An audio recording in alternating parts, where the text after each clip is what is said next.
Hi everyone, it's Simon Keeling here at weatherweb.net. Thanks again for watching. It's Monday the 6th of October. Now as usual, weatherweb.net is kept free of charge by you coming back and using the site regularly. Basically we put adverts in front of you. It's those that generate the revenue that keep us free of charge. So just a reminder about that, and thank you for continuing to use us. A great satellite picture this morning showing the cold front that's been moving its way eastwards through the UK. You can see the sharp back edge on the front there, look, and that whole system edging its way eastwards. Of course, the previous system saw the arrival of autumn on Saturday with much cooler air arriving in from the Atlantic. You can see here as well, look, the showers following in behind the main frontal structure out there. One very interesting feature down here in the far southeast, look, towards the southeastern parts of Italy, heading into Greece. Big thunderstorm system affecting the, well, it's actually out of the southern parts of the Adriatic there, so some very wet conditions. Over the east of Europe, still got high pressure dominating over there, so we've got some clearer skies, but our frontal systems are being sent their way. Now, the last 6 weeks have been an absolute nightmare for forecasting in the medium to longer range. Changes between various different models, between runs, really difficult to get a handle on what was going to happen, but things seem to be settling down now.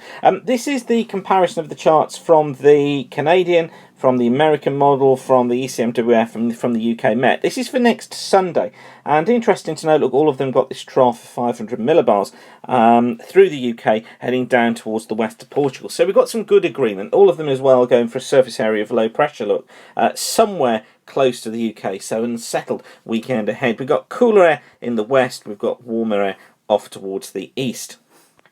168 hours, we'll lose the UK Met because it doesn't go that far forwards, but for the rest of the models, look, still some reasonable agreement, bringing in this trough idea again through the UK.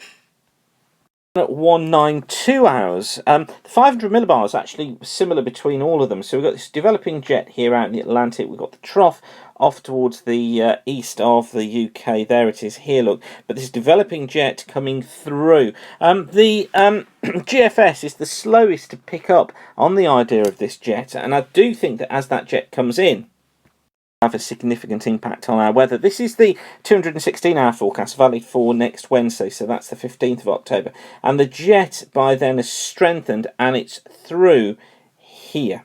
So we're picking up quite a strong southwesterly jet. Now, when this happens at this time of year, that generally means strong winds, and it also means heavy rain. One of the tricks of forecasting at this sort of far in advance when we've got the developing jet is to, well, kind of slightly ignore the surface pressure, because the models try and resolve too much when they're looking at surface pressure. So you're best off just looking at the upper air. By 240 hours, we've got this jet streak coming through here, here, and here. So it's showing on all the models, all of them in agreement that we pick up that strong southwesterly jet stream, that bringing the threat of some really quite heavy rain from this week and into next week as well. We need to be watching for that, and also the risk of some strong winds too. You can see here, look, between the various different models, how they're having difficulty resolving those surface pressure patterns, because on the Canadian, we've got quite a deep low, very strong winds across the country. On the GFS, we've actually got a weak ridge, but fronts have already moved through. And on the ECMWF, it's trying to pump up further rain from the southwest, but it's breezy, but nothing too severe. Air patterns giving us the clue for next week. So we need to watch for this risk of heavy rain and strong winds next week. But what about beyond? This is the CFS forecast. I want to show you this and the MJO, because this is the CFS forecast for week 1 rainfalls. This is ending on the 12th of October. This is the latest CFS that ends the end of next Sunday. And you notice here, look, for the week, we've got plenty of rainfall around. Now, week 2 looking like this. Still pretty damp, still some wet conditions. Look at that, very wet across southern France and into parts of the central Mediterranean. Week 3, start to see a difference. This is up to the 26th of October. Now remember, I've been telling you this date of around the 17th to watch for a change. Gary actually thinks it's a little bit later than that. He thinks there is some more, the signs of some unsettled weather perhaps coming through the middle part of the month, but I'm still going to go with my 17th idea. And what to notice here, look, is the drier weather starting to get into the east. I think this is later in this week that CFS sees it. I think it sees it from about the 22nd onwards. Damp conditions out towards the west. But then look at week 4. This is up to the 2nd of November. This is bringing high pressure out towards the east of the country. Very little rainfall around, so it's building pressure at the end of the month. To watch for frost, we need to watch for fog. And it keeps that high pressure in, look, through the early part of November. Still dry even in the week up to the 9th. So let's take a look at the upper air pattern associated with that. This is the GFS 500 millibar heights anomalies from Levi Cowan, and what it's showing us here, looking week 1 going up to the 10th of October. This is for 5 days. We've got this deep upper low out towards the west of the UK, which is exactly what we're going to see. Look, here's the ridge off to the east. Watch how this pattern develops. This is the next 10 days, the next 5 days, sorry. So this is 10 to 15th of October. There's our trough out towards the west. Look, here's the ridge off to the east. But then look what happens. This is the 15th to the 20th period. Our ridge off towards the east. High pressure out there. Look, still got remnants of the trough down here. Still got the southwest flow up here. But look, it's showing this pressure building. And then we get to the 20th to the 25th. That high, the ridge, is back in. The highs up here. We've got the trough down here. We're starting to pick up these east to southeasterly winds. There's the dry weather coming through.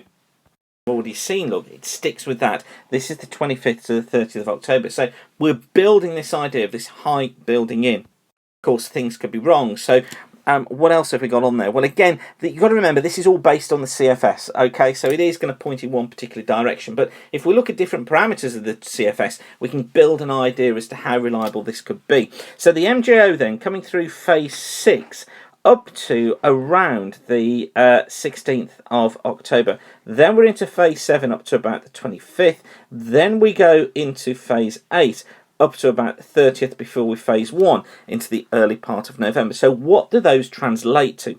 Well, phase 6 looks like this. So in phase 6 we see a trough off towards the northern parts of Russia. We see a building ridge off towards the west. Phase 7 shows the ridge building into the UK. So we get a trough off towards the east, the ridge, and then we get the trough off towards the east with the ridge, across the UK, and a trough out in the Atlantic. But the theme is it's picking up on the idea of this ridge building, of pressure building, the heights building. So again, it's firming up this idea of the improvement in conditions. Then we get to phase 8, which effectively builds the ridge completely through the country, look, extends it up to and over the pole, and then keeps the trough off towards the east with high pressure in. And really, that's going to go on from the 25th onwards, and that's exactly what's predicted on the charts that we just looked at. And then phase 1, early part of November, starts to see a breakdown, quite a deep trough developing off towards the east. There's the remnants of our ridge off towards the west, sorry. There's our remnants of our ridge off towards the east. So things starting to become more unsettled.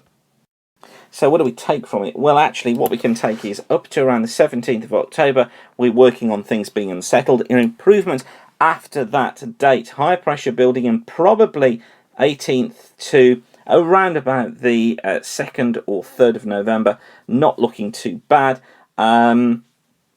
And then from the sort of 2nd or 3rd onwards, we go into more unsettled conditions. But I think what we need to focus on for now is the idea of this sort of 10-day to 14-day period where we could go frosty and foggy but dry to end November. So, at last, we actually have something to hook our story onto. It's been a while coming. Let's just see what the next few days bring. So, I'll leave you with that for now, but whatever you're doing, thanks again for watching weatherweb.net, and keep the sun shining. Bye for now.